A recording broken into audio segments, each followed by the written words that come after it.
Afghanistan. He arrived there a couple of hours ago. There will be other things to talk about, of course, but 285 British servicemen and women have died in Afghanistan, and that puts it at the top of the agenda. What are we doing there, and how long should we stay, and what do the Americans want us to do? I'll put those questions in a moment to General Sir Richard Dannett, who was Chief of the General Staff until he retired last summer. But let's go first to Afghanistan and our correspondent there, Ian Pannell. And you've been there for, what, 20 months, going on for 2 years, Ian. What are we doing there? Well, I think some of the questions that are going to be asked, I think the first questions are going to be about resources, and then the larger questions will be the one that you pose. What are we doing there? What is the strategy? Is it being achieved? And what difference needs to be done to try and achieve a sense of momentum? I think immediately you have clearly very senior figures, including the new Deputy Prime Minister, who've been critical in the past of the resources given to British forces. David Cameron has also been, yes, exactly, and David Cameron has also been critical of the resources that have been given, so they must now, I would have thought, make a fairly rapid assessment of what resources are there, what more needs to be done, and how quickly that can actually be delivered.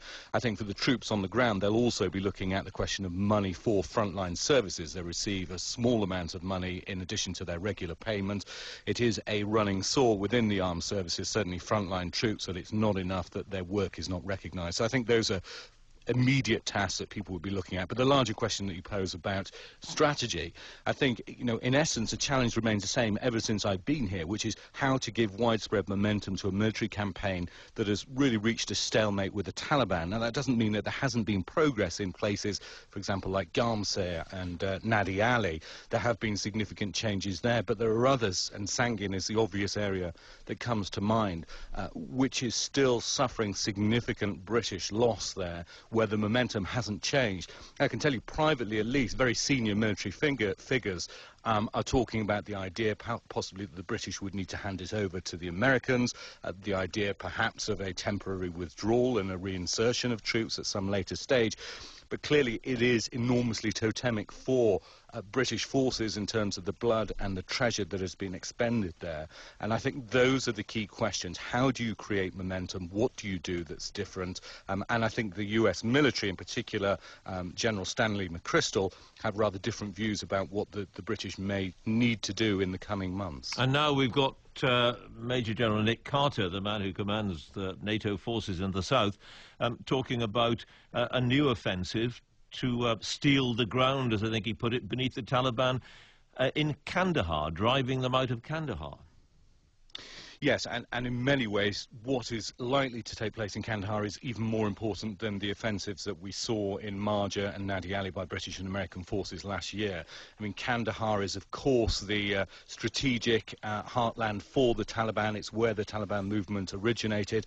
They have hold of a number of districts, and in many others they have widespread influence, and the centre of government in Kandahar itself is riven by corruption, by fighting between different criminal elements as well. In some senses, it's kind of emblematic of everything that has gone wrong in the country, and so they need to turn around the political situation and the military situation. But I don't think anyone's under any illusions that this, you know, I've said it's probably more important. It's also, I think, going to be significantly harder than the previous offensives that we've seen. It'll have to be conducted in a different way. And I think, again, senior military commanders will admit, privately at least, that if they can't get Kandahar right, then that's probably the end of the military plan as we know it. And if you push them on it, they'll tell you, well, there is no plan B. It's then up to the politicians to decide how to proceed. That's quite how important Kandahar is. Thanks very much for that, Ian. Well, let's put that to General Sir Richard Dannett immediately. The first point for you, General Dannett. Do you agree with Ian Pannell on the importance of Kandahar, and if we can't get that right, that's it?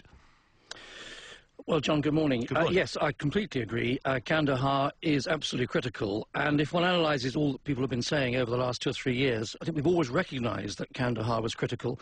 After all, Kandahar is effectively the power base of the Taliban, and the Taliban, if they want to try and control the country, have first of all got to control Kandahar, and then they've opened the access from Kandahar to Kabul. Now, why should we care very much in this country, given that it's costing us a small fortune and, much more importantly, many, many lives have been lost? Who is in control of Kandahar? I think that question gets to the whole wider issue of why we're in Afghanistan and what's this all about. And I think it's disappointing that 2 or 3 years into our major deployments in southern Afghanistan, we still haven't got that clear in people's minds. The fact of the matter is that the Taliban effectively is a front for Al-Qaeda. Al-Qaeda is the expression of the militant Islamist agenda, which, if we don't oppose it and face it off in southern Afghanistan or in South Asia, then frankly that influence will grow. It could well grow, and this is an important point. We could see it moving through from South Asia to the Middle East to North Africa and to the high water mark of the Islamic Caliphate in the 14th, 15th century. Now, I don't mind if the people of southern Europe, of the Balkans, become Muslim by religious conviction or by democratic process. But what we don't want to see is the perversion of one of the world's great religions, Islam, by those who are politically motivated to use it for their own political purposes. That's what we've got to face down. And if we don't face it down in southern Afghanistan and South Asia, we'll have to do it closer to home. Much better to do it at arm's length. That's the reason why we've got to get this right. Let's get it right. Let's get it done in conjunction with the Americans, who've got much more clout than we have. And then we can do what we all want to do, is get our guys back. Whether we accept that analysis of the situation or not, it sounds a huge task for a very, very overstretched British force to accomplish. As you say, we're a very small part of that operation. The Americans are the big part. Surely we could say to the Americans, and indeed it's argued that some Americans are saying to us, we can do without you. Well, I don't think... I'd be interested to know what Americans are saying we can do without you. Who would voluntarily give up 10,000 members of a coalition force? I don't think that's right at all. I think our contribution is significant. Now, the fact is that we have now concentrated our UK military efforts in Afghanistan. We're out of Iraq, we've closed down most of our other operations, so we're concentrating on Afghanistan, which is why we can have 10,000 troops there. And they have been very successful. Bob Fox, in his report just after 7 o'clock, talked very briefly about Mustarak, the big operation in recent months in Helmand, as being successful. And he's absolutely right, it was. This whole process of clearing areas, holding them securely with enough boots on the ground, and then building a better life for the people, we can get it right. It's got to be rolled out across the south of Afghanistan, between the British Army, the American Army, and the US Marine Corps. It can be done. Stan McChrystal's got a good plan. Let's get our backs behind it. I think also one of the few points of unanimity that I picked up during the general election campaign was that all three major parties agreed that we had to get Afghanistan right, and probably we had to resource it right. Well, let's get behind that unanimity and make it work. Well, that may be the case, but on the other hand, we've seen Nick Clegg, who himself was in Afghanistan not all that long ago, worrying publicly. He's written about it, about the role of British forces there, what they're doing, whether they're properly supported, whether their lives are being, as he put it, thrown away because our politicians won't get their act together. Well, he's got the chance with David Cameron to be the politicians that are in charge now. And I think they understand that this is a really important issue.